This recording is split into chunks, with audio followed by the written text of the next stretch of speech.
So we are moving towards the close of a day where we've looked at power in all its dimensions, all those areas of power that the EU has to reckon with if it is to respond as it needs to the watershed moment that we face. And now it is my great pleasure to reflect on all of that and to talk to us about the way forward. I am delighted and honoured to welcome Frans Timmermans, Executive Vice President of the European Commission, to give the closing keynote. Thank you so much for being here. And over to you, sir.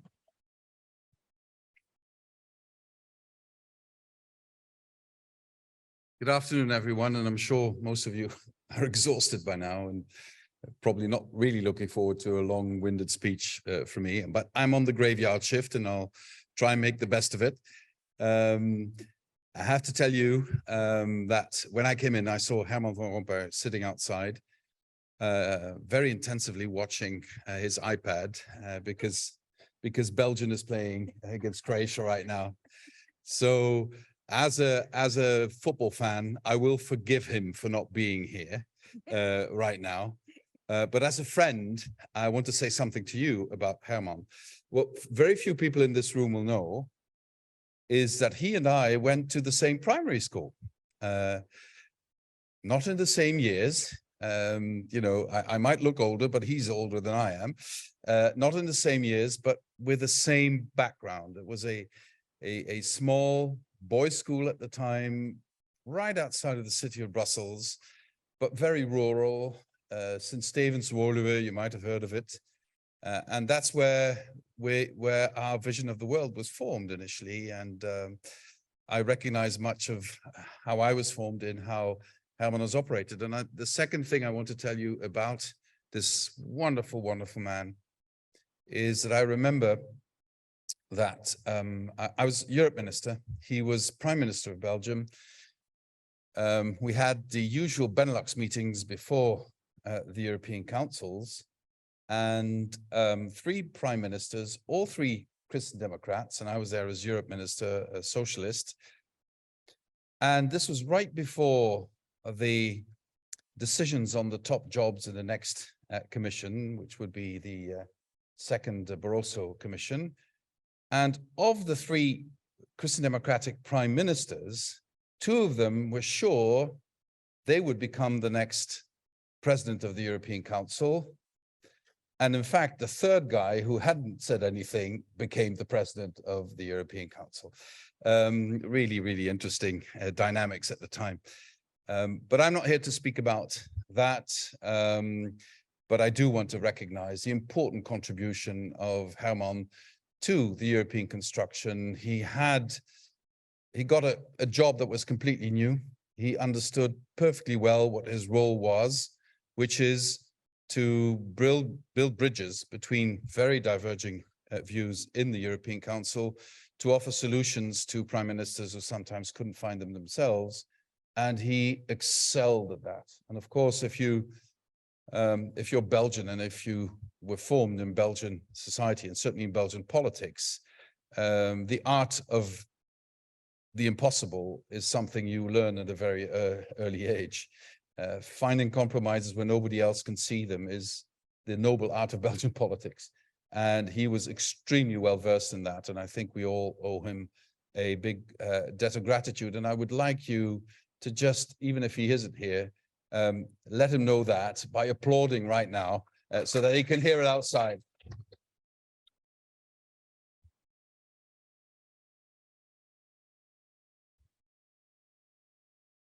So congratulations to the EPC, 25 years. It's quite a long time. If you think back 25 years, I was still a young man, just elected to parliament, starting in politics. And I mean, it's like a blink of an eye and now we're here. And I'm sure this is the same for the EPC. But if you look at how the world has changed, it's quite remarkable. 25 years ago, of course, the climate crisis was something people spoke about, knew about, but it didn't dominate our politics in any way or form. 25 years ago, I don't think anyone would have thought that we would be in a war in Europe right now. Still 25 years ago, although the disillusion with what was happening in Russia was already great. Most people thought that this would not get completely out of hand 25 years ago. Also, I believe the relations on the planet were quite different. The Pax Americana was all-embracing, I would say, almost. And now we're in a completely different situation. I want to start to talk about that because my experience just recently also at the COP 27 in Sharm el-Sheikh in Egypt has taught me once again that the world is changing very quickly. And even though the two biggest powers on this planet engage in what they believe and exchange in a bipolar world, we no longer live in a bipolar world. Even though they might still think that, Sharm el-Sheikh proved to me once again, we live in a multipolar environment, which is, it also comes with a lot of challenges. It's more complicated than a bipolar world. And Europe strongly attached to our transatlantic ally, and the war, Putin's war has made this tie even stronger, still has to find its own way in many, many aspects, and is doing that also in many, many aspects. And I'll come back to that in a moment. Our relationship with the United States is strong because fundamentally we share a lot of values, and we share the idea that freedoms, liberties, the rule of law, democracy are essential in the way we organize our society. And that puts us on a different path than, for instance, autocracies, China, Russia. I think we've seen in China with the last Congress of the Communist Party, a re-ideologization of this communist system in China, which looked very pragmatic in the last decades, but has gone back to being more ideological under the leadership of Xi Jinping. And this comes with a number of challenges that we will all have to face. We've also seen that other players are coming to the fore that perhaps we didn't see before. India is today the most populous country on the planet, and it will start playing a geopolitical role step by step. And this will also come with a number of very interesting challenges for the European Union, but huge opportunities for us as well, since India wants to rapidly expand, its capacity for renewable energy. 600 gigawatts in 8 years is an incredible ambition. And for that, they will need solar panels, wind turbines, they will need the smart grids for all of that, and they will need the knowledge and the technology and the investment to make that happen. And they're also looking to Europe to make that happen. Huge opportunity, I think, for us and for other parts of the world. Other emerging powers, such as Indonesia, very silent for a long period of time, but now coming to the fore as well in Southeast Asia, and many more countries. The rise of Africa is unstoppable, even though it will not be linear. Latin America coming back. I had a meeting with President-elect Lula in Egypt, clear intention to forge stronger ties with Europe to look for solutions in some of the issues that we've been having, like the deforestation of the Amazon, clear willingness and understanding of the importance of the relationship with the European Union. Africa, I think it should be quite clear to everyone that if Africa fails, we will certainly fail. If Africa succeed, we have an opportunity to succeed as well. So if we don't understand that our destinies are intimately linked, and if we don't also understand that African leaders are step by step coming closer to us because they understand that what they had expected from others, especially the Chinese and the Russians, is not delivering what they hoped for, at least not fully delivering what they hoped for. So they will diversify, and they will also look at Europe. And there's hardly anyone in Africa who doesn't understand how deeply our destinies are linked, even though, of course, there are historic and other reasons why sometimes the relationship is also complicated. Hey, but what would diplomacy be like if we didn't try and solve complicated issues? It wouldn't be fun if it weren't complicated. So just the point I was trying to make just now is to say that the international relations are going to be dynamic, slightly unpredictable. It will mean that we will have to be light on our feet. We will have to have strategies that we can adapt according to the circumstances. We'll have to make good and deep analyses of our partnerships and what they can bring to us and what we should bring to them. And I think the good news is, and I want to insist on that, the good news is that after such a long time of the rise of autocracies, we now are seeing the weaknesses and sometimes even the failing of autocracies. I think this is what we see happening in Russia. I think that China will soon discover the limits of autocracy, and some of the elements you see now happening, such as the struggle against the pandemic, seem to indicate that. I think also that autocratic tendencies in the European Union are being dismantled or being proven not very effective, to say the least. And I also believe that the success of societies that organize in a democratic way, indeed, because they can support themselves they feel supported by civic society, they can put civil society in a position to decide where we're going. I think that is something that should give us cause for optimism. And why do I mention optimism? Because I see in our societies over the last 20 years, increasingly, the belief in progress changing into the fear of loss. And the fear of loss is arguably in the middle classes in our democracies, increasingly a dominating feeling. And this is something we need to address. How do we turn that back into a belief in progress? I take inspiration from a number of things. I take inspiration, for instance, from the midterm elections in the United States, where you saw a whole new generation of people turning to casting their vote in an election because they didn't want things that they hold dear, such as their personal freedoms, to be curtailed in what is clearly an attempt to create a cultural war. And I believe if we can mobilize young people in Europe to also be more participative in democracy, we can turn things around away from pessimism into optimism. I also believe that one of the reasons for the fear of loss is the fact that there has been increasing inequalities in our societies. It has become so much easier to make a lot of money with capital, where it's become more and more difficult to make the same living happen with labor. And so also here, the issue, the eternal political issue of redistribution will have to come back to the table and will have to be discussed. And then whenever I mention redistribution, there will be somebody who said, that's our lefty friend again coming with redistribution. But redistribution is not left or right. You know, granting tax relief to businesses is also redistribution.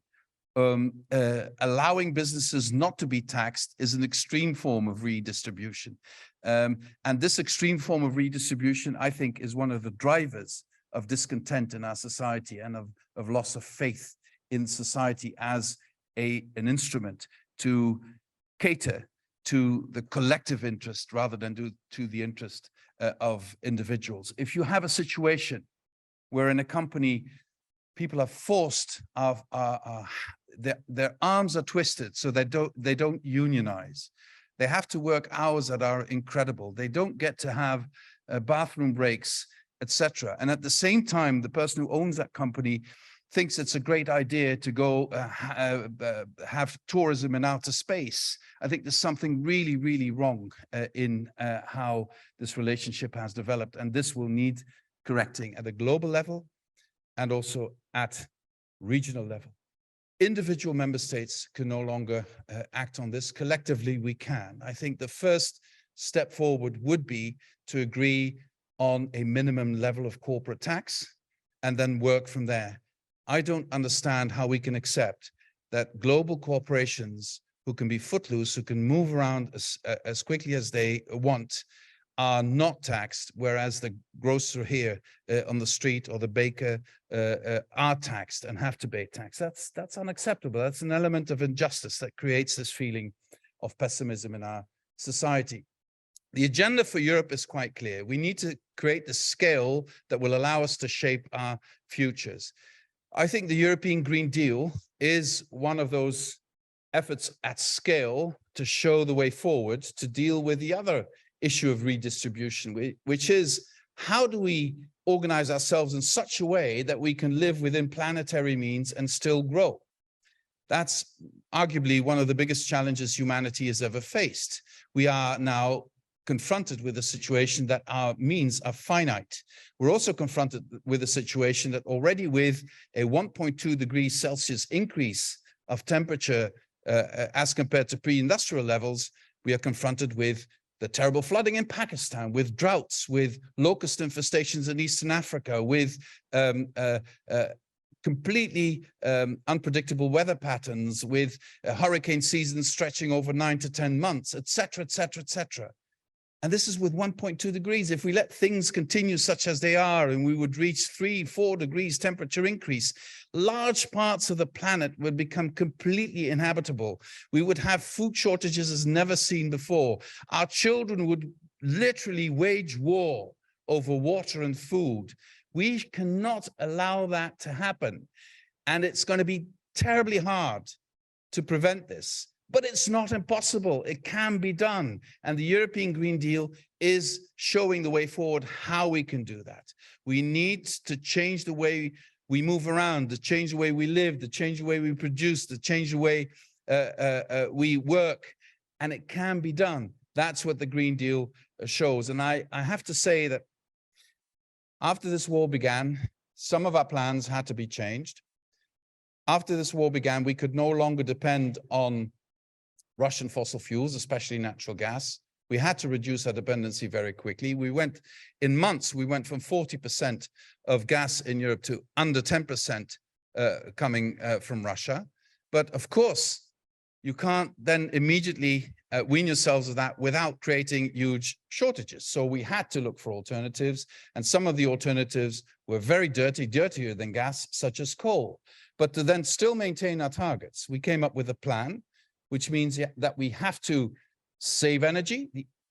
The only way, and I can't stress this enough, to really bring down prices is to substantially save energy, one.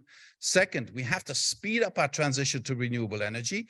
The only energy sovereignty Europe can create for itself is in renewables, because we don't have fossil fuels.